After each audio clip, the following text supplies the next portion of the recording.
is A'ja Wilson, where does she now fall in the GOAT ranking? 3-time champion, 2-time finals MVP, 4-time MVP, 3-time defensive player of the year, 7-time All-Star. Oh, and she was rookie of the year in her first season.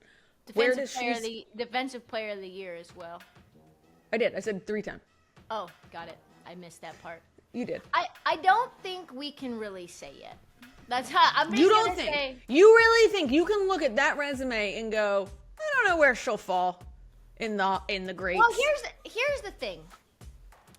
She is still really young. I think that she will go down as the greatest player ever. But we can't say that she currently is that. Who is to you right now? I'm a hot girl, I'm a hot girl.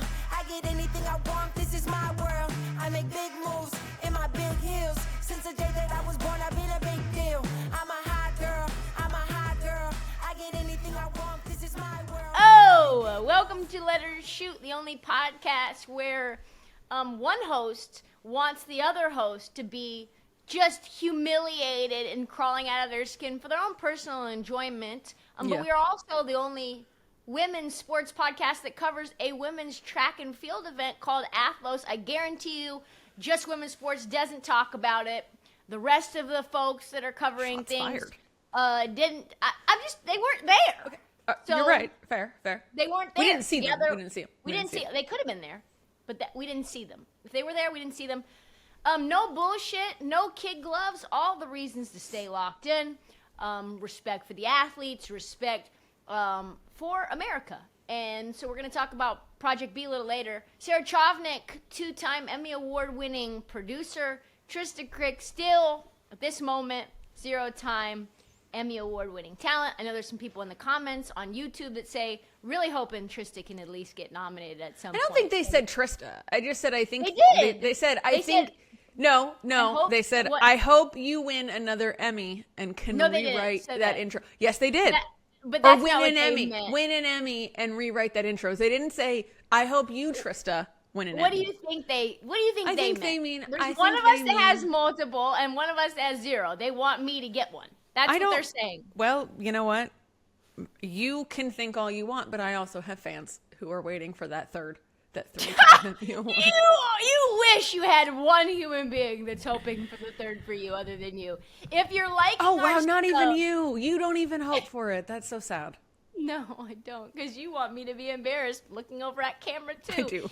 If you're liking our stuff, even if you just cringe watch what's gonna happen, subscribe on YouTube, iHeart. But really YouTube. We would prefer that you just go on That's where the YouTube. money comes from. Yeah. That's where the CPM lives, the cost per, it's not million, but it's something Latin. Wherever you get your podcasts, find us on Spotify, find us on Apple Podcasts. But yeah, subscribe, tell your friends, all that stuff. Follow us on TikTok. For now, I think Barron Trump just bought it, so that's great. And Instagram at the Daily W Sports. I don't think Meta's controlled by the Saudi government just yet. What are we talking about today, Sarah? Well, first of all, I just also, you were saying we're the only sports podcast to this and that, whatever. We're also the only sports podcast that did not personally get called out by the Aces social admin, which I have to say. I don't know whether actually I am offended by that or happy about that, because I said plenty of things about the Aces being dead. I probably should have made the list, but that just shows that I wasn't even on their radar to troll. They used Roz Goldawude, who we were on a show with Juju Gotti for the end of Game 3, and she was on it 3 times. I know, poor Roz. Poor Roz. Yeah, it killed her. Gotta change your name. They killed her on it. So we're talking about that. We're talking about, well, not that. We're not talking about the podcast that got attacked, but we're talking about the Aces on the sweep. Are they the best dynasty in women's sports right now? We're going to discuss. We're also going to discuss, is A'ja the undisputed GOAT? I mean, I think there's a lot of arguments for it. Plus some updates on the WNBA front. You just pander to A'ja Wilson. I don't pander. I feel like saying A'ja Wilson is the GOAT is not pandering in any way, shape, or form. Is But, she the hot take. undisputed? Well, we're going to have that conversation. That's for later. Okay. I'm going to keep going through this menu. We've also got the Saudis are trying to infiltrate women's basketball. We're going to talk about that. As well as other things. Plus, well, I already named the other things. No, And- what they're also trying to infiltrate. Oh, yes, a lot of things. And we had an absolutely legendary weekend in New York City with Athlos and the athletes there. And so we're going to take you through our entire experience. We got a really unique experience because I was working behind the scenes with all of the athletes. So I'm going to bring you all those stories. We're going to start out, though, with some tea that I've not really been seeing percolate into the masses yet. But there's some good authority from Jake Fisher reporting. Friend of show. Yeah, you know him. I'm not familiar. He's an M sport. He's an M sport guy, but I trust you. He reported last week that the Dallas Wings, who, as we know, fired Chris Coughlin after saying that they weren't going to fire him, which was kind of a weird, by the way, like a weird thing. Do you remember that? They came out and said, we're not firing him. Then Sandy Brondello gets fired, and then 2 days later, he's fired. Which has led a lot of people to believe that Sandy Brondello, and as Jake Fisher reports, is possibly heading to Dallas to coach Paige and potentially AZ next season. So what do you think of that? What do you think of the possibility of Sandy going to Dallas to start out with? Oh, I kind of love it, honestly. Sandy and Paige will give us instant, just tons of viral moments. Paige is a walking highlight in terms of her quotes, her dancing. Sandy Brondello's hilarious as well. And I think that this team just really needs a veteran touch in terms of coaching. Clearly, Man Bun had no clue what he was doing. And that showed in pretty much every way. I don't know what you mean. Specifically when Paige was looking at him at the end of game, as well as Haley, and saying, what is this play? I don't know what it is you think you're drawing up at the end of the game, but that's not what I would draw up. So, yeah, I think Sandy's excellence, her championship pedigree, and the vibes that she would bring could change the culture overnight. Well, we know that Sandy had a Paige-esque player already once in DT. Yep. Right, at Phoenix. Won a championship with her. Won a championship. So I feel like I like this, like her going and kind of creating that, because we always see the comparisons, right, between Paige and DT. And like, is this just another one? Can Sandy bring out the best in Paige in the same way that she brought out the best in DT? I'd love to see her down in Dallas. Great. I think, I think that's it. I just think that we could really get something fun down there, and it could be a real changing of the guard. Also, listen, I love Jake Fisher. He's a person, like actually a friend of mine. Okay. But no shade to Jake Fisher. What the fuck is an M Sport journalist doing breaking this news? Breaking news. Can we get some women, or I don't care who they are, I would prefer it to be a woman, that just breaks news for women's sports? Why do I have to wait for Shams to let me know? Why do I have to wait for Jake Fisher to let me know? Can we get somebody on the phone and like verify and start creating connections with these teams? Not a shill. Like someone that we know for a fact is not a shill. Yeah, I don't want to say I'm looking. anything. I don't want to name names. I don't want to name names. I don't. But we know if you're in the W, you know who we're talking about. I would just prefer that we found a women's sports Shams or Woj that was connected to players, reliable, and agents, and front office people. What? Not just reliable, but covering all of the teams, not just one beat. A real M-sport journalist. Well, yeah, but for me, it's more like I'm on my high horse about this all the time, and we won't stay on this long because you and I talked about this. Like, I could go for hours about this because it's like the entire reason that the Daily W exists. But we there are things. The fact that Sandy Brondello got fired, what was it now? 2 weeks ago? Oh, longer. 3? No, it hasn't been 3. Yes. Okay, since Sandy Brondello got fired, X amount of time since she got fired, let's say, right?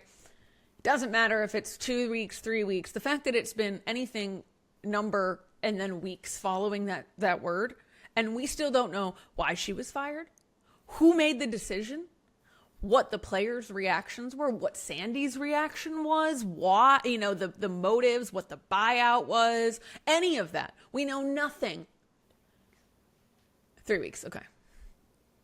We know nothing in 3 weeks. If this happened in an M sport, James Franklin was fired yesterday, and I'm sure by the end of today we will know more about why he was fired than why Sandy Brondello was fired 3 weeks ago. There's just no post-mortem analysis. Which then you cannot have any accountability of the league, of the owners, of the teams, of the coaches, anything. You can't have any accountability if there's no honest reporting. Yeah, and you're just kind of like, well, so what happened? I don't even know what opinion. We all know how I feel about Sandy Brondello and what my opinion is. But I don't truly, based on reporting, I don't have the ability to create my own opinion past me liking Sandy Brondello and knowing her pedigree. And liking her vibes. Yeah. I have no clue what went on. It would be like, remember when we found out that Russell Wilson was doing wind sprints yes. on the private plane? I think they were literally still in the air when we found that out. He was definitely still on the team. He was still starting quarterback. 100%, yeah. We found out about other things that had gone on with him, with text message exchanges between him and Richard Sherman.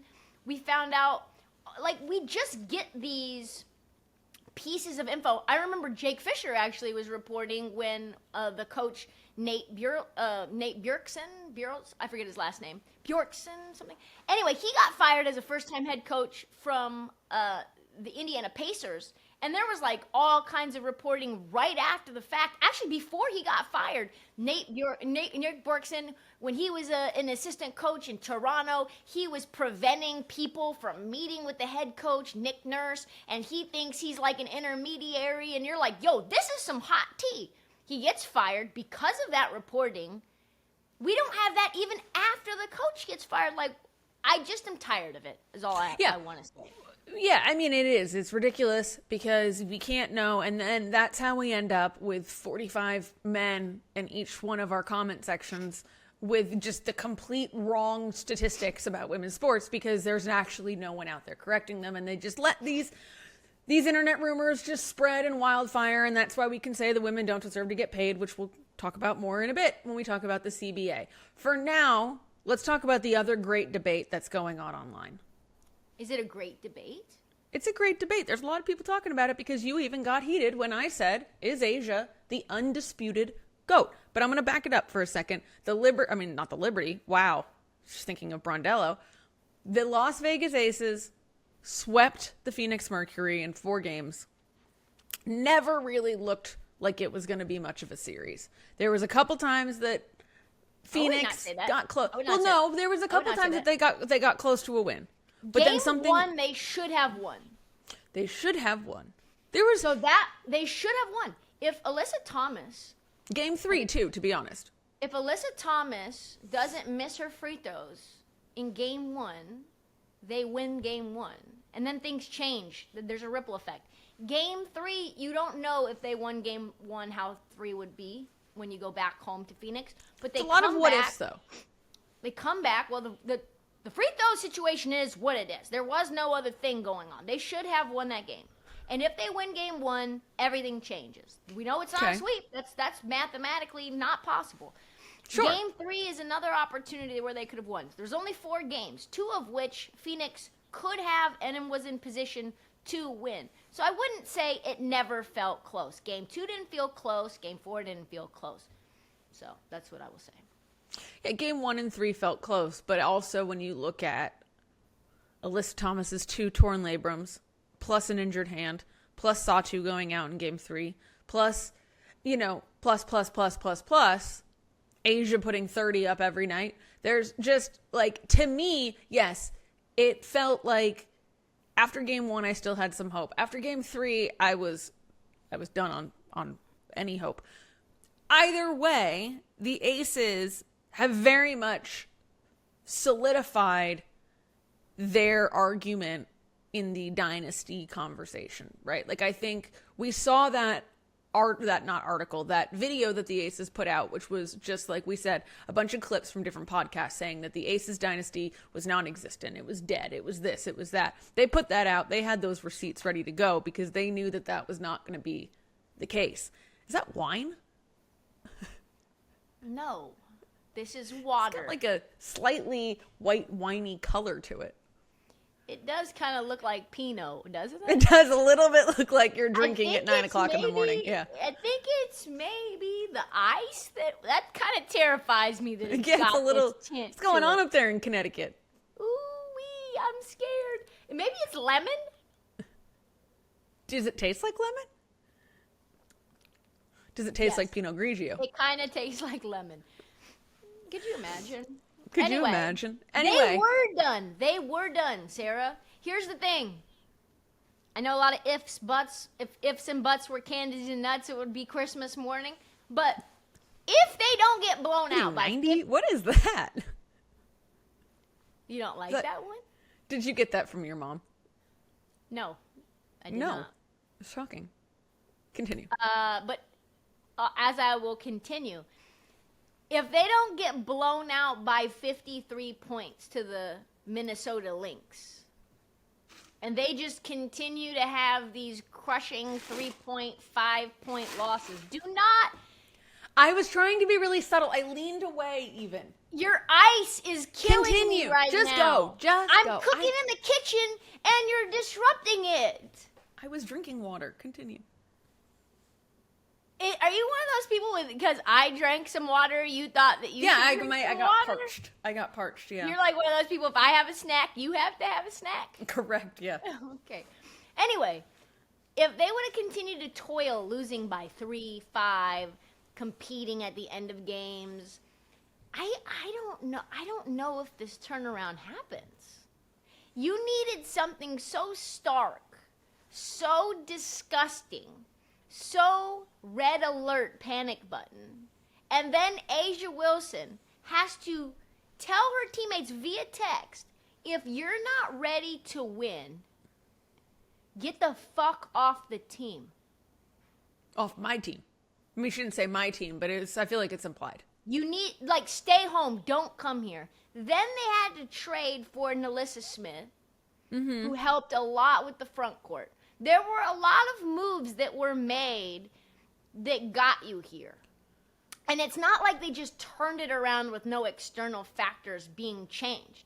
So miss me with the whole you counted us out, da-da-da-da-da, we were always going to do this, and we had the receipts we didn't ready. think they were always going to do this for sure, no.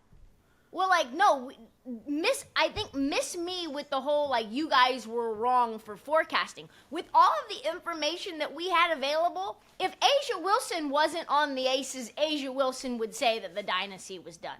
Guarantee it. Okay? So I'm a little bit annoyed that it was you guys counted us out and shame on you. Mm-hmm. It wasn't. Really, I mean, it was. But really, congratulations to them because they really did step up when they needed to. Yeah, I mean, I think Jackie Young, A'ja Wilson, and I think in some aspects there was obviously little bits of Jewel Lloyd, of Chelsea Gray, of Melissa Smith. No, but I'm saying for the most part, that second half of the season, right, was really oh, yes. we are going to put this team on A'ja and Jackie's back, and we are going to carry them. Yes. And everyone, when Melissa's having a down night, when Jewel's having a little bit of a trouble coming off the bench and contributing in the way that I think she wanted to, which we heard some reports of Jewel asking to stay on the bench for the second half of the season, which I thought was another one of these things where we need more reporters because we need to know what is going on with it. Am I wrong? I just knew that. I just know you so well that when you mentioned Jewel Lloyd, I knew that's where you knew I was going there. I knew. But was I wrong? No, you're not wrong. Right, exactly. We need to know again if Jewel Lloyd, as Holly Rowe reported, it's just derailing us is all. I think we should just stay on. Okay, well, I thought that was an important note that Jewel Lloyd asked to stay on the bench, and we don't know about it. No, asked to come off the bench, not stay on the bench. Sorry, that's right. Asked to not be a starter. Yep. to come on. That's what coming off the bench means. Well, for people who maybe don't know that. They're probably not listening to this podcast. Maybe they are. I don't Maybe know. they are. You don't know that. Maybe they are. We want new fans. Congratulations to the new fans that don't know any of the rules But- or any of the jargon. Thank you for watching and listening, Mom. But let's not talk about how we got here. Let's talk about the aftermath of it.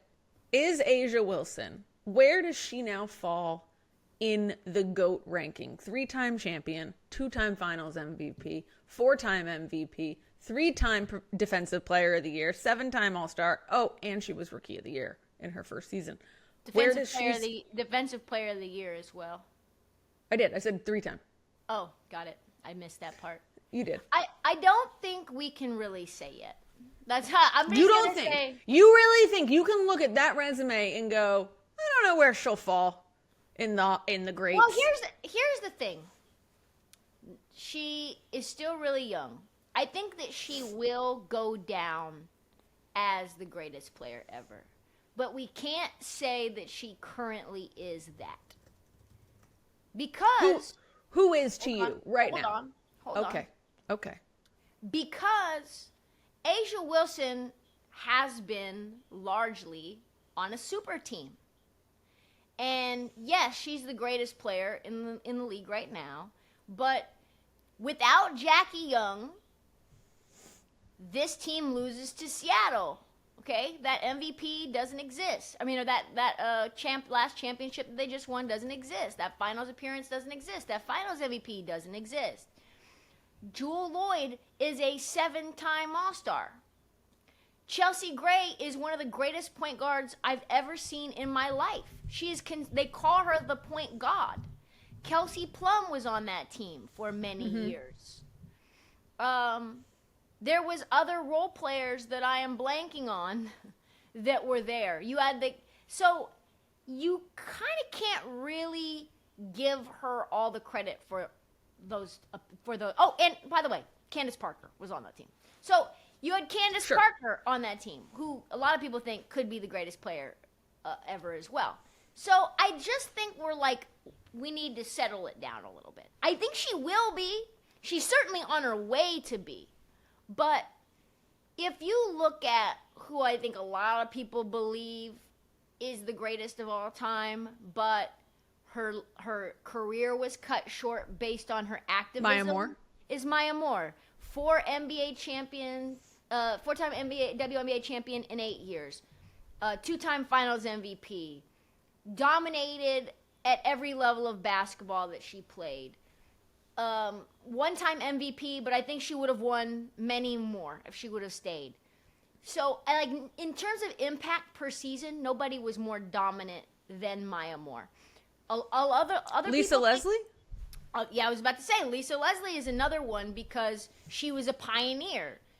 3-time MVP, 8-time All-Star, face of the game. Which I don't think A'ja Wilson is considered the face of the game, but I think that's not her fault, right? I think A'ja Wilson should be the face of the game. She's fucking... Sure. When you watch her, she's incredible. What she can do with the basketball in her hand without is insane. But I think other people also say it could be Diana Taurasi, all-time leading scorer in WNBA history, 3-time WNBA champion, 5-time Olympic gold medalist, 19 plus seasons. If A'ja Wilson can give me 20 seasons and still be producing at the level that DT did her last year, and the absolute killer that DT is, it's really hard. You almost need to give the GOAT per position. Because bigs are different than guards, in my opinion. It's also kind of I think GOAT isn't determined by what you do in your prime, but what you do in the years surrounding them. Yes. It's not just, we see this in all sports, right? Someone comes through and they have 2 to 5 insane years, and it's they're the GOAT. But what did they do for the 20 years that they were in the league? Were they the GOAT then? Were they always, because I think you said, Lisa Leslie, Candace Parker, they were winning titles until they retired. Left the league, right? Until they left the league, they were going to different teams and winning titles, which I also think that's Candace Parker Chicago Sky. The fact that she won a championship in Chicago. That really does put her. I remember having the conversation with my friend about her being the GOAT simply off of that. And all the other things that she did, of course. But that team was not expected to do anything. They weren't even expected to make the playoffs preseason. Yeah. And it's her and it's Sloot. And like I don't really remember who else was doing anything for that team. Well, She's as unreal. a child who was in middle school when the WNBA started, I had posters of Cheryl Swoops on my wall. And so Is that true? It really true. is. You were not in middle school then? when did the league start? 97? Okay, so I was in elementary school. Yeah, okay, because I was in middle school. And Yeah, you're much yeah, younger okay. than me. I'm not much younger. I don't know why you always do that. Asia, to me, though, greatest moment of this entire, the GOAT moment for her was the tambourine. Oh, You yeah, see- and the goggles. The goggles and the tambourine. When she was asked in the post-game presser, which I will give her the credit, she was, I mean, I don't know how many beers deep she was because who knows, Asia might be a lightweight. But Probably she not was, beers, but like champagne. well, it was beer because Bam said to her when she was walking in, "You smell like beer." Which could also just be from the locker room and the, But don't You they know. spray champagne? no, I think it's like Bud Light sponsors a lot of the, or Budweiser like sponsors a lot of this now. So it's Michelob, yeah. Budweiser does the NWSL, and so it's always Budweiser, and it's like, who drinks this? Does anyone It's drink? Michelob Ultra is their title sponsor. For So they were a little litty going into this presser. I mean, let's not. I think they were all Becky, Chelsea. Who was it? Becky, Chelsea, Jewel, and Asia. So they're all kind of giggly. Chelsea was fighting for her life throughout this entire press conference, and our girl Annie Costable asked about what we heard, and I said, because when we were watching it, I said, "Are they booing Cathy? Yes, they Are they booing Cathy?" And sure enough, they were booing Cathy when Cathy stood up to present the trophy after the game was over. And they asked Asia and Becky and Jewel and Chelsea about this in the post-game presser. And their reaction was laughter. It was just giggling, just schoolgirl giggling after the Cathy was booed. So I was watching the M Sports yesterday in a room full of the people who do Sunday night, football in America. So you're talking about like Maria Taylor, you're talking about Chris Sims, Mike Florio, who else was up in there? Bunch of guys who talk about M Sports, right? And then the head of the broadcast, all focusing on M Sports. And there's 16 TVs, all M Sports. And the topic of conversation that lasted like 15, 20 minutes was about Cathy getting booed and about the players laughing about it when asked, and how embarrassing it is for a commissioner to be booed at that level and the players have no respect for them. They couldn't think of another commissioner in sports history, and these people are in their 50s and 60s, that has ever been so disliked, and they were all tickled by it. So this has permeated more than just women's sports. So I have a quick thing. Well, I'm going to talk about more about what you were saying because I had a very fun conversation about Cathy Engelbert with one of the athletes at Athlos, which Okay, go for it. I'm not going to tell that story now. I'll tell it in a bit. But what I was going to say was, you were saying I don't remember a commissioner ever being this disliked. And it's funny because Sam and I were talking about this yesterday because she said, "Have you ever heard a commissioner be booed before?" And I said, "Well, Roger Goodell gets booed and that's all what the they're talking time. about, but it's not the same. But it's not the same because he's getting booed by the fans Yes. and not being laughed at by the players. And that's the difference. And it's also like kind of become like a little bit of NFL lore to boo Roger Goodell. Right. Yeah. Like if you see, it's like, boo this man, boo. But Cathy's like straight up like, we don't like you and we want you to leave. We want to bully you out of this league, which, I mean, when you look at what the newest CBA offer was, I can't say that I really blame them all that much. Yeah, Have you seen this? The newest CBA offer doesn't even offer $1 million for Supermax. $850,000 for Supermax. $850,000 for the Supermax. $300,000 for the vet minimum. The vet minimum right now is ludicrous. Which, so I thought this was interesting. We did a piece of reporting on our page about this, because when you look at it on paper, right, which is what the WNBA is doing, which is like, oh no, we're bumping the Supermax from 200,000 to 850,000. So look at the good we're doing. Look how much we're bumping it up. Except for the fact that the TV rights deal is going from 5 million to 60 million. So the percentage, actually, when you look at the percentage breakdown of the salaries, it's actually the exact same number. So it's not an actual bump. It's just them saying, okay, well, we'll give you the same exact percentage that you were already getting. Which is but right it just has more zeros. 7 78? to 9%. So, oh, yes, sorry. But they're not actually adjusting any of that, which to me says, we don't hear you. We're not listening to you. And the league is making a lot of money. Well, because for them to be able to bump it up $600,000 a season, and that doesn't put a single dent in their overhead, tells me that there's a lot further that they can go, and they're not. They're just flat out refusing. And I think that, to me, I don't know how you can sit there and say, well, we're listening to the players and we're hearing what they're saying. Here's the exact same offer you already have. Well, they don't expect that the players know these facts.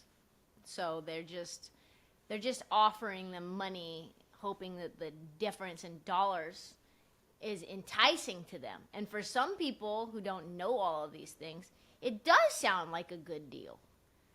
But it's really not a good deal at all, because we want to know, what is the percentage of revenue we're getting?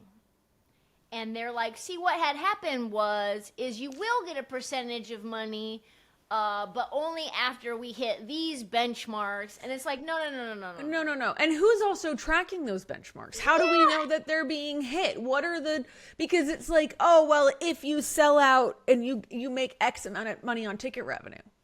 Okay, well, and here's the thing, what's too. revenue? What's revenue in your mind? What we know is that accountants are good at hiding money. That's what they do. Especially when the WNBA is a subsidiary of the NBA that takes 40% of the revenue. That's gotta change. That's just that's insane. It's insane. Imagine giving anybody 40% of your income. Well, that's what we do. It's called Uncle Sam. But okay, fair enough. Well, that's what taxes are, Sarah. I don't know where you've been. All right, fair enough. But they have this plus taxes. So yeah. So to me, it shows that we're really at an impasse. There's less than 3 weeks away until when the expiration of the CBA happens. 18 days, yeah. Yeah, and I don't see like them finding a resolution in that time period. And we've said this for months now. I've put my flag, I've staked my flag in this topic with the take for a year now. Literally, I think I had David Barry on my M Sports pod to talk about the women's sports because we didn't have Let Her Shoot yet. And I said, I think mid October of last year that I thought that this was not going to get done. They're just too far away in terms of what the players believe that they deserve and what I believe that they deserve and what the WNBA thinks they can get away with. I don't even think if it's like a believe in that they do deserve it. No, I don't know that this is an opinion. They do deserve it, but the WNBA doesn't believe that. Well, the WNBA cares about what's lining their own pockets. And what is wild to me is that the WNBA thinks that they have anything without the players. They have nothing. I don't think any league has anything without the players. And I think every No. league knows that. But what I will say is that deserve is a subjective word. And so what is it that other leagues are getting? And what is it that players get in other leagues? On the men's side, it's 50%. And at one point in the early period of their of the league's growth, it was higher than that. So that's the goal for the women's side, is we want 50% of revenue. And we don't really care how you need to structure it with the M side and this. That's not up to me. That you guys' former bad business deals is not something that we really want to deal with. What we know is when we go to Russia, we're making it rain. What we know is when we're going to the United States and playing in our own country for the WNBA, bitches be struggling a little bit. So, can we just get it to be that? I'm just going to say as a blanket statement right now, professional athletes should not have to work 2 jobs. No. Period. The end. I don't care what sport they play. I don't care what the revenue is. Pay them a living wage. You'll make millions of dollars off of them. Well, and for me, I before we move on to the alternative to the WNBA that is now being created, Floated. Being floated and created. I don't believe in a salary cap at all in sports. That's me personally. I think open it up to competition. Let the egomaniacs who've got billions of dollars invest in women's sports like they do in Europe. Let the American equivalent of oligarchs like Mark Davis take over. Mark Davis would pay Asia Wilson $10 million a year if he could. Yeah, for sure. But he can't. But he can't because he's not allowed to. Which is why Becky Hammon is making 10 times what Asia Wilson is getting paid. And in no sport should a coach be making 10 times what the star player is making. No, what is this, college? What is this, college football? It's crazy. Yeah, it's insane. Retirement should not be overcomplicated. You should feel like the advice that you're getting fits your life, not someone else's agenda. That is straight talk and a solid strategy, and that's what you get from Fuchs Financial, our guy. Watch Ben's show, How to Retire, on his YouTube page, which we link in the show notes. Thank you to Ben. Seriously, thank you to Ben for believing in what we're doing over here. Our first sponsor, our most important sponsor to date, and we're always going to keep it solid. So go over there and check Ben out. There is going to be, it seems like we're heading towards a direction where there is going to be an alternate league popping up. And it's a little bit of a controversy. Project B is a league featuring 6 teams of 11 players. So 66 players. How many does Unrivaled have? They've got 8 teams. I think it's around the same. It seems around the same, right? So it's basically like half of the W. Give or take some numbers. 48. 48. 8 teams of 48 players. No, there's 48 total players. No, I know that they're not each team has 48 players. Okay, I meant well, I wasn't 8 sure. teams and 48 total Yes, players. yeah. This will be 6 teams, 66 Well, players. because there's a player pool. Like there's a little Okay. scab pool where they pull it for All right. injuries. So it's not exactly like that the way you're thinking about it. So this league will play. It's called Project B, playing in Asia, Europe, and the Americas. Which so they already- they don't specify like which Americas those are. By the way, Sorry to cut you off. I Yeah, know you just cut me off. you just wanted to hammer the thing home, but Project B just sounds shady. It sounds like it's like something that what's Trump's one? Project it's 2024. What I don't know. 2025. Project 2025. Can I get this out? Yeah. It sounds like something that Vox would do, like with superhumans. It sounds like something ultra secret From the boys, Vought from the boys, yeah. Yeah, where they inject you with super soldier serum, and now It's got very that. professional athletes over in Europe that like can't break bones or tear their labrums, and it's like something scientific and something like that they don't want you to know about. So the fact that it's called Project B sends my alarm bells off already. I agree with that. Anything with project in the title is like, why is it a project? This is an experiment. I don't like this. I don't feel good about it. And it kind of is an experiment because this would be a women's basketball league that is, and there's a little bit of, it's not funded, but it is currently being backed by the Saudi PIF, the Saudi Public Investment Fund.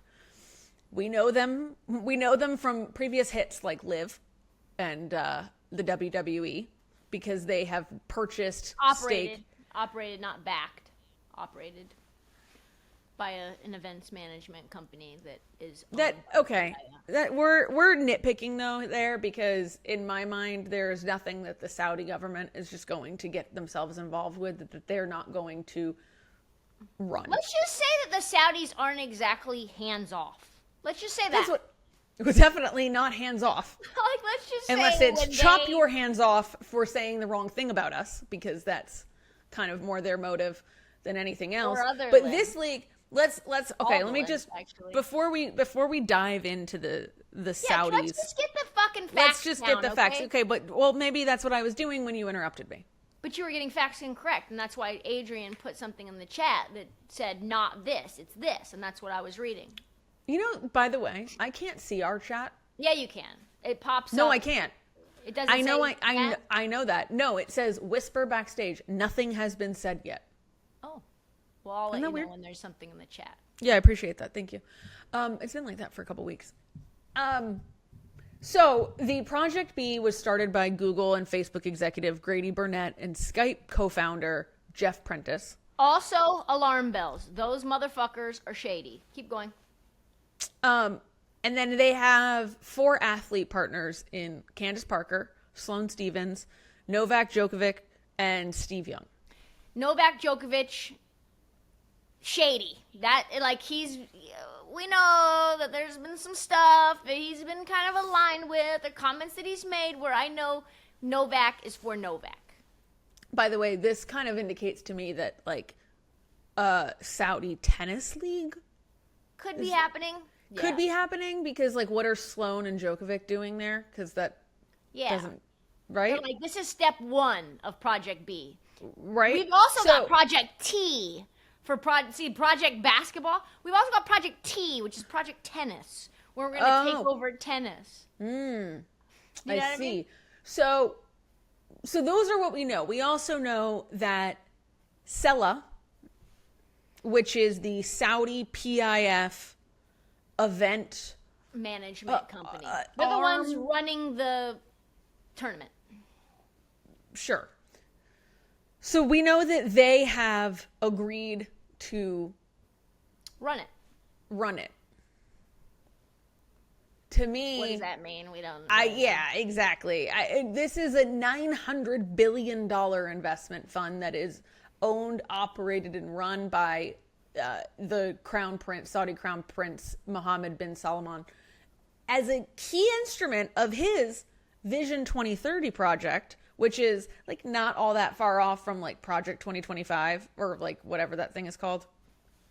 I still can't remember what it is, but it's this whole we're changing the way that people view. We're not just an oil and murder country. We also like women's sports, which is weird because historically, the Saudis have not been great on women's rights. I can't imagine why all of a sudden they want to be in women's sports. It's a tough scene, really. We remember this from Liv, right? So this kind of the biggest comparison that, and not to bring M Sports in, but Liv Golf back in 2019 when they came on the scene and threatened to, take the PGA Tour and destroy it. They had some success, right? They signed Dustin Johnson. They signed Brooks Koepka, Bryson DeChambeau for hundreds of millions of dollars each, right? They offered them $500 million. They offered Tiger Woods $1 billion to join their league, to which he turned down because he said, "You just killed an American journalist. I'm not going to be a part of that." what do we think? Do we think we're going to see the same type of reaction from the women? Or do you think that the women are so, like, in need of being paid? Because Tiger Woods doesn't need $1 billion from the Saudi government. But, like, Angel Reese could probably use it. I think, first and foremost, that we need to know what these dollar amounts for athletes are, right? So we had somebody in our mentions being like, you can't say that the Saudi government is investing in this league. But the question that I have, and that may be true, the question that I have is, say that they're offering Sabrina Ionescu $50 million to play in this league. It'll be more than that. Where is the money coming from, if not from the Saudi government? From the Saudis. It's coming from the Saudi government. Is it coming from Google? I don't think Google at this point in time, let me finish my point, please, is going to invest $50 million in women's sports. If they did want to do that, they'd probably want to invest in a women's WNBA team. Because we know that this sports league is not going to be a return. There's no return on investment here. It's completely a vanity project. There is sportwashing. You're not getting, it's called sport washing. You're not going to get the ratings to make up for the $50 million that you're paying or that you're offering these athletes or whatever that number is, and we know it will be egregious. Because this, and if that's the case, then where's the money coming from? Because the Saudi government has so much money that $50 million is like, I lost at 50 last weekend. $900 billion investment fund. They've got it. There is no end to this money. Yeah, it doesn't end. So to me, it's kind of a little bit disingenuous to try to say that the Saudis aren't truly running the show. And like, I'm a little conflicted about the concept of bringing women's sports over to Saudi Arabia. I am, because I was talking to Blair about this, Blair, friend of show, and she was saying that Blair Henley, tennis. Blair Henley in the tennis space, friend of show. Sorry, I didn't mention her last name. That was bad of me. So Blair and I were talking while you were in the bathroom, Sarah, during the U.S. Open, about how fan engagement has changed towards women's tennis athletes over time in Saudi Arabia. And at one point, there was no interest, and there was slight disdain. And over the last, years that she's been there and that they've gone there, now fans are men, boys, people, lining up around the block, trying to get these women's autographs. And so there is a level for me of like, if you want to change people's minds that women are badasses, you kind of need women to be in proximity to them. And there is no badass women in Saudi Arabia that they allow being badasses. So there's probably plenty of them that are not allowed to be badasses. That's what I'm saying, that they're there, but that's just not what is sort of, there's not a space created for that. So in the step of trying to get women's rights, there is an argument to be made to having games played in a place where it can open people's eyes that, women are just as fucking dope as men. And, like, look at Sloane Stephens and, like, look at Serena and look at, Venus. And then once that nugget gets in your mind, it's like, well, there's other women here in Saudi Arabia. Maybe they can be badasses, too. So I am a bit conflicted. I know that the Saudi government does not want that, but probably. I actually don't know. But that's, like, a little bit of I'm, like, very torn on that topic because, it's hard to fix isms without proximity to the people that you don't have positive feelings towards. I see your point. I do see your point.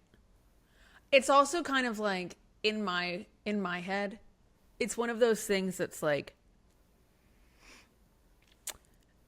it's also not my problem, the bed that Saudi Arabia has made for themselves this is not a new regime of Saudi Arabian government coming in, royalty coming in and saying, we recognize all of the issues that this country has had in the past, and we are going to make improvements to fix it.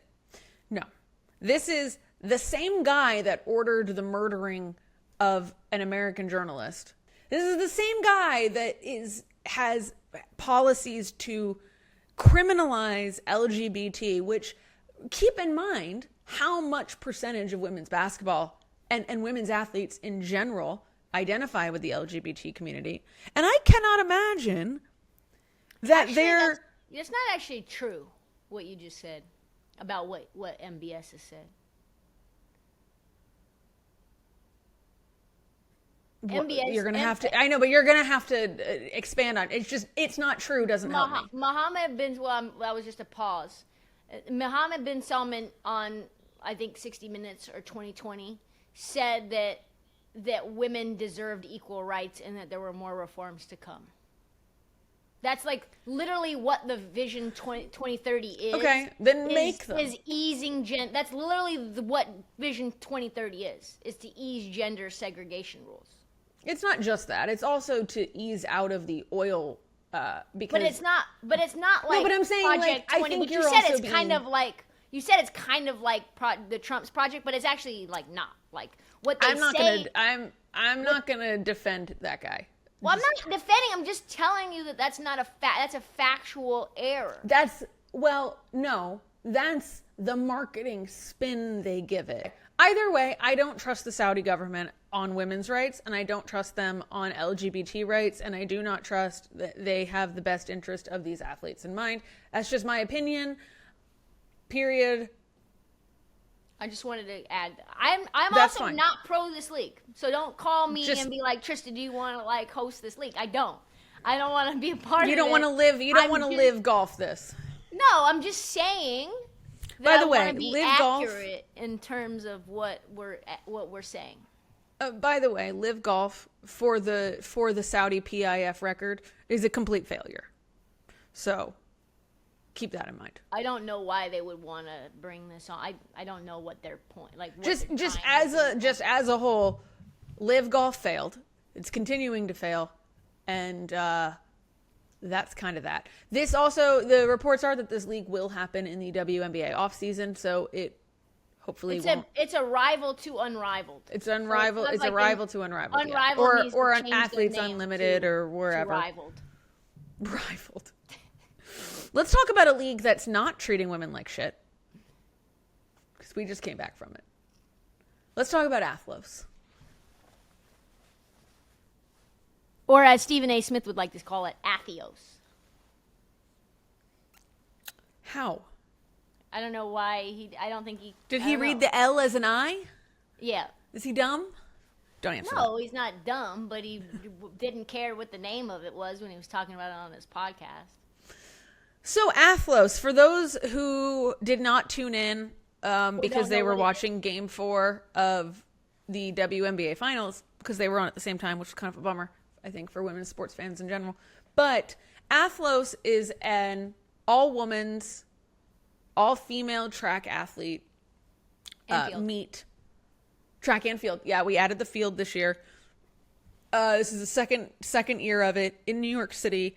The first night was in Times Square, which was freaking amazing. We'll talk about that because that was like, to me, that was a highlight. I have the first thing is like, what was your favorite moment of the weekend? That was by far it for me. But Athlos in general is track and field, all women. They pay the highest prize, cash prize in all of women's track and field, or actually I think all of track and field in general. Did you just fall? No, Ollie was doing something. Go ahead. Okay, so you're not paying attention because you're... No, I almost fell. Because Ollie went underneath my legs. I didn't see him. Okay. You're sitting. I don't really know how that happens. Because he caught me off guard. He's 4 pounds. Relax.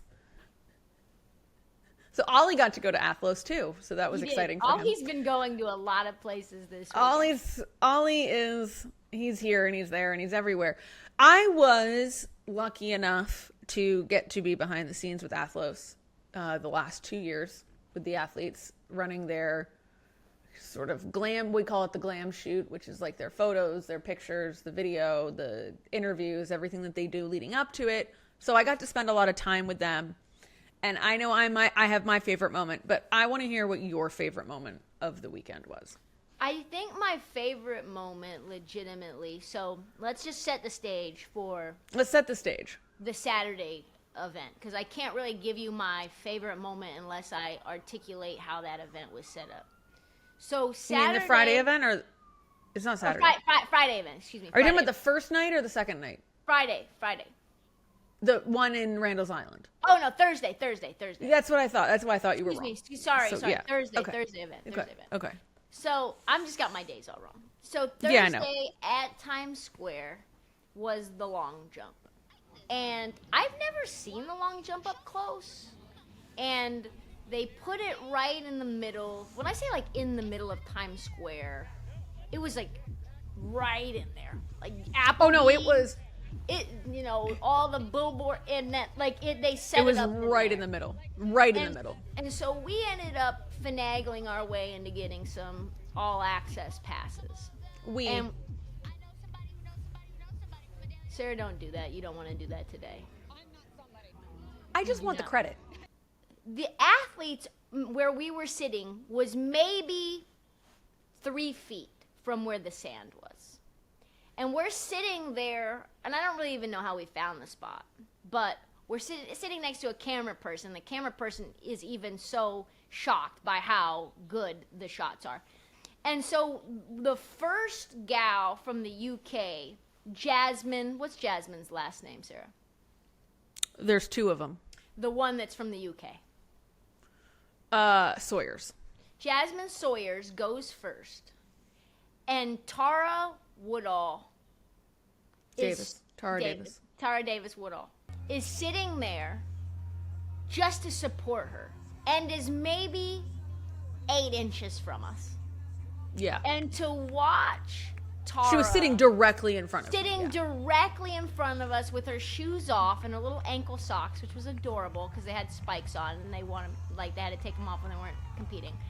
And so she's in her full little bib and stuff, and she's right in front of us, and she is so happy to watch Jasmine Sawyers, what ended up being the long jump that she had to, on her 4th attempt, try to beat and did beat. But them together and the joy and support and that moment of excitement, the first jump of the night and the first event of its kind, I was like, wow, this is one of those memories I'll never forget. Well, my favorite moment, thanks for asking, was... Well, I was just, before I asked you your favorite moment, I wanted you to respond to that. I do. I loved... That was a really cool moment. That, her being directly in front of us and getting to, experience that sort of, through her feelings was, I think... Because that was, her dream was to put it in Times Square. So I think it was really cool to see Tara, It was getting almost to like what witness had the dream her imagination. happening. Yeah, her imagination got completed. It was watching her watch her dream happen. Yes. Which was really a really cool moment to just see the sort of the progression of that. For me though, I think I'm really torn because I went back and forth. What was my favorite moment? Because I made 3 new best friends, which... Best friends. Well, one really best friend. We're tight now because I helped her. We'll tell that story in a second. Did you get her number? No, I didn't. But that's a weird. Hard to be weird. best friends with I someone. know, but I also don't like asking athletes for their numbers because it feels weird and kind of gross. Yeah, it feels super gross. It's I also never ask to take photos with them. I don't know about you, but I never take photos with athletes because it's so uncomfortable. But my favorite moment was right before Tara's last jump because they got 4 jumps.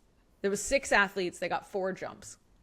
And right before Tara's last one, and she was sitting in second going into the last jump. And she tells the DJ to shut the music off. And Times Square went completely silent. And you could hear a pin drop. And then she started slow clapping. and the crowd started slow clapping. And it was the most incredible, like, I've just, seeing Times Square go silent for women's sports was probably like the most surreal thing I've ever seen in my entire life. Because, I mean, if you've been to Times Square, you know that there is nothing silent about Times Square. But that was just like the coolest, to me, that was just the coolest, like, as a sports fan moment. And then go ahead. I'm going to respond to you about this before you move on. I could just tell that this was a massive moment for women's sports because there were people standing on the outside of the gates on the pillars where they stop traffic, where you can put all the pillars up and it stops all the safety pillars coming. The safety pillars. There are grown men standing on it, like with holding kids or signs. The amount of people who showed up to watch this.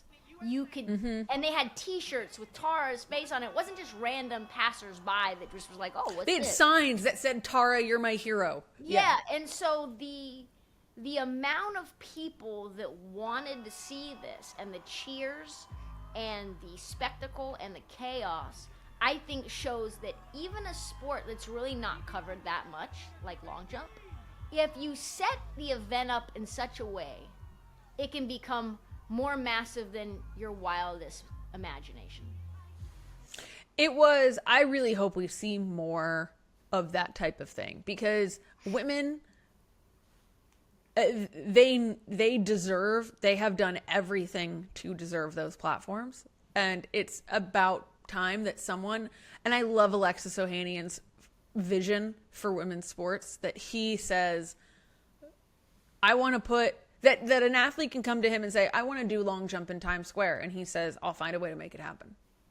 Because who's doing that? Who else is doing that right now? Who else is giving them this platform and doing it so willingly and so happily and without any sort of pressure? It's not vanity. He's doing it because he believes in these athletes.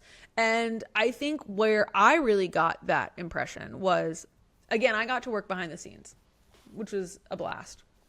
So I got to spend kind of the weekend in very close proximity to these athletes and talking to them and asking them questions and, just getting to know their person. What?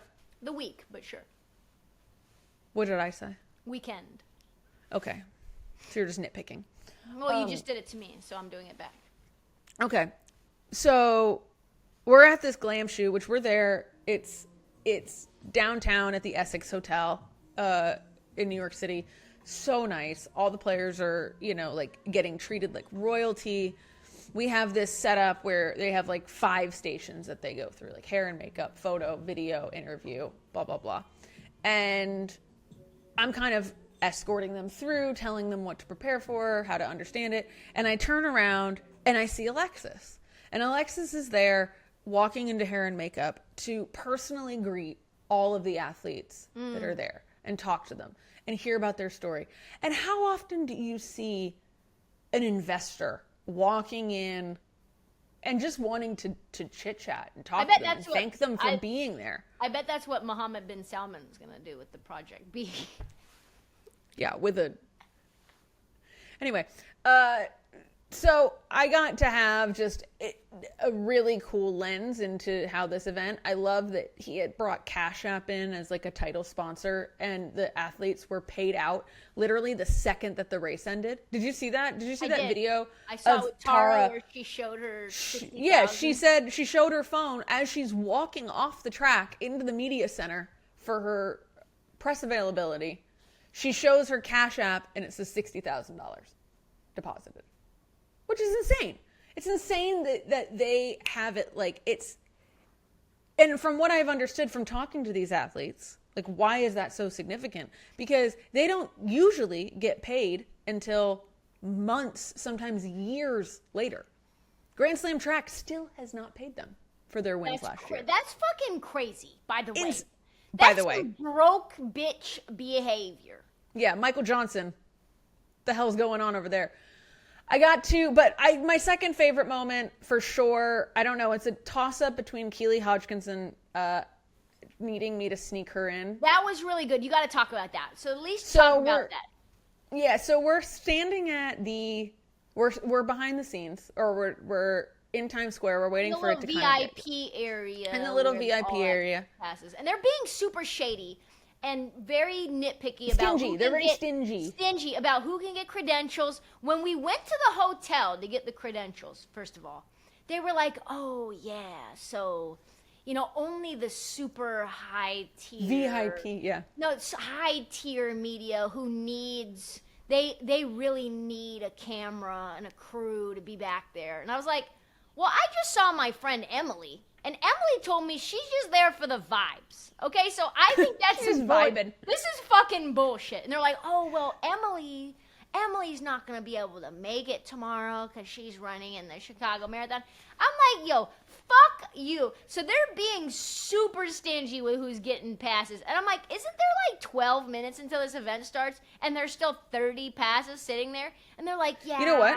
Yeah, We but ended people up- show up. But we ended up with better passes. We did. ended up with better passes than what they would have given us anyway, because For we would sure. have been subjected to the other side. Whereas, Oh, yeah. like this, we were like fully embedded. yeah. We were like standing next to Noah Lyles the whole time, So like we but were. all in of it. that to set the stage. But all that for to say, the fact that so if the we're athletes don't come with their credentials, they're not getting let in. No. So we're standing there, and all of a sudden I hear, psst. And I was like, psst. And I'm not going to do an accent because I will butcher a British accent. Hello, And she's hello. like, hello. Anyway, she was like, Sarah, can you? Who is she? Keely Hodgkinson, Who who is? is, by the way, won the 800 meter at Athlos. She's also the silver medalist 800 from Tokyo. She's British, from Great Britain, if you will. And she is super fun girl. She's not Australian? No, she's British. Oh, okay, go ahead. So I look over and she's standing there, full street clothes, and she goes, I forgot my credential. Can you get me in? And I was like, what am I supposed to do? Anyway, we got her in. We eventually got her in. To which, anytime we passed her that night, thank you so much. Like, she was like so happy, so thankful. So and then cute. she comes over and she goes, like an hour later, and she goes, can you get my friend in No, she too? said to me, she came up to me and she goes, hey, excuse me, I have a question for you. And I'm like, what is she about to ask? And she goes, and so I know this is maybe a big ask, but and I think it's totally fine if you say no, but I was wondering if you guys could also get my friend in. And I was like, oh, I am not a part of this. I don't know. I don't know anything. You gotta about talk anything. to Sarah. Sarah comes up, and then we're like, well, why don't I you just give lifted her... the gate. No, why don't you just give her your give her. credential? Because you're an athlete. You're not gonna. She get was fucked like, with. am I Wait, allowed can to do that? I can do that. It was so funny. It was so cute. And so that was one of my favorites. The other favorite moment from that night, though, was Quanesha Burks, Alabama grad. Also, I'm an Alabama grad. She was jumping, and she needed video. And no one in her team was recording video. I I don't happened even to be think her recording. team was there. Well, no, she said to somebody at some point, you had one job. You had one job to record But that me. was the boyfriend. That was. Oh, it that was the boyfriend. What's her name's boyfriend, who's also a track athlete, and It was Q's boyfriend? no, it was I think it Jasmine's was- boyfriend. I think it was the other Jasmine's boyfriend. Jasmine Moore's boyfriend. Yes. Got it. Okay, so anyway, she's like, you had one job. That was your only job, was to take a video of me. And then I can tell she's sort of like stressed, and I was like, I think And I I have a said to video her, of it. I said she has video. And then she Yeah. goes, you have video? And you go, Sure. yeah, I took video. I was like, do you want to see it? And this is after jump one. So I pull the video up. She sits right in front of me, and we'll throw the photo up because it's adorable. And she's sitting there like with her little feet crossed watching the video, just like going back and, just like, she's like looking, pausing, zooming in, all that. And then she hands it back to me. She's like, okay, thanks. So then she does her second jump, and she's better the second one. And she comes back over, and she's like, do you have it again? And I was like, I got you. And I handed her the phone. By the fourth time, we are locked in. And I'm like, we're like going over tape together. We're looking at it. We're talking. She's calling me coach. It was just I loved the relationship that we got from that. It was just so much fun. It was so, I love seeing athletes like that. I love seeing them. She's a star. Quanesha Burks, I'm going to say it right now. She's a star. In the age of the stud buds where you can just become, you can go from like anonymous to full-fledged on the cover of Vogue, you can make Quanesha Burks a star, like where the world loves them, like the world loved the stud buds who were also at the event. Instantly. Really quick, also T met Ollie. Add that in. T met Ollie. Tisha. Speaking of stud buds. Heidemann. I had Ollie with me. He was a big hit. Stud buds were kind of on their like diva tip, except for it was Courtney. But she was sad that they had lost and they weren't in it. But T meeting Ollie was also a great moment. She asked to hold him. She was like, they were kind of locked in. My mom's very jealous. And so that was also a top moment for me. I was going to say, the other one actually for me, speaking of stud buds, watching the athletes meet the stud buds. Oh, it was crazy. We were standing directly behind them when, and I can't remember, it was one of the Jasmines came over and saw them and didn't know they were going to be there.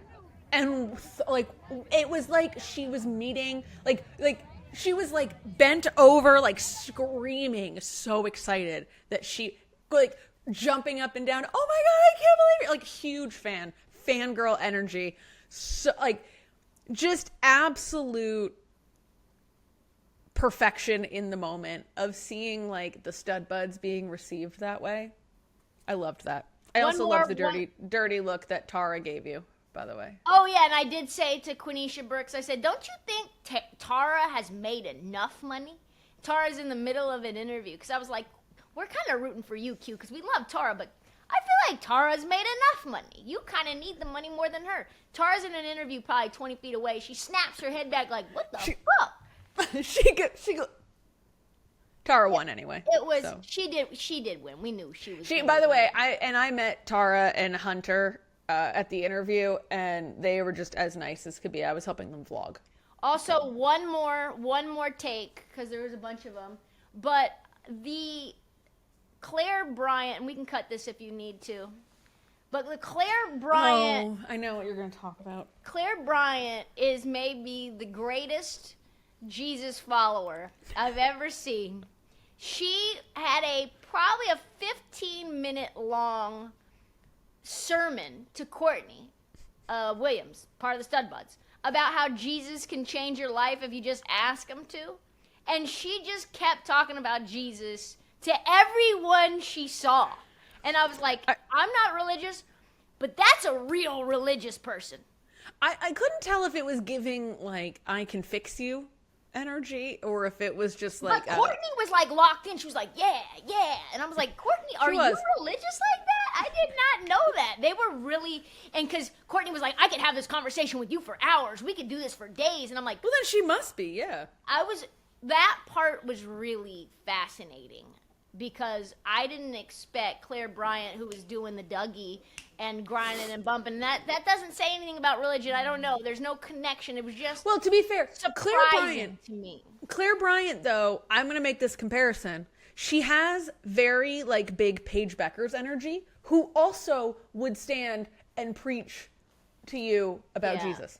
Yeah. So, just going to point I don't think she would say it quite like that.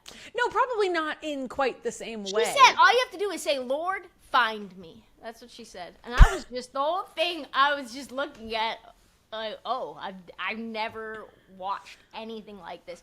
Thursday Overall, night Athlos was a hit. Athlos was just top-notch women's content in terms of sport. It's what other leagues should aspire to. Alexis, as an owner, is what other owners should aspire to when owning women's leagues or teams. Next week, we're going to really start to lock in on the NWSL playoffs that are down into their final, and college basketball, but final 2 weeks of the NWSL regular season before the playoffs start. So we're getting the picture of all that coming together. So we're going to really break down all the picks who we think's going to win, who we think's going to get in, who we think's going to miss out starting next week. Great show. We will see y'all next week. I gotta get out of this hotel room before they kick me out. This happened a couple of weeks ago where they were literally knocking on the door while I was doing it. I also have to eat. It's 12:30 where I am. 12:30 where you are, Sarah, but I have not eaten anything. Great show, Sarah. Everyone, thank you for listening. Comment, what was your favorite moment of the show, of Athlos, of the WNBA finals? Where do you have Asia Wilson in the GOAT debate? And we will see you next Tuesday. 1, 2, 3, Sarah. Let her shoot.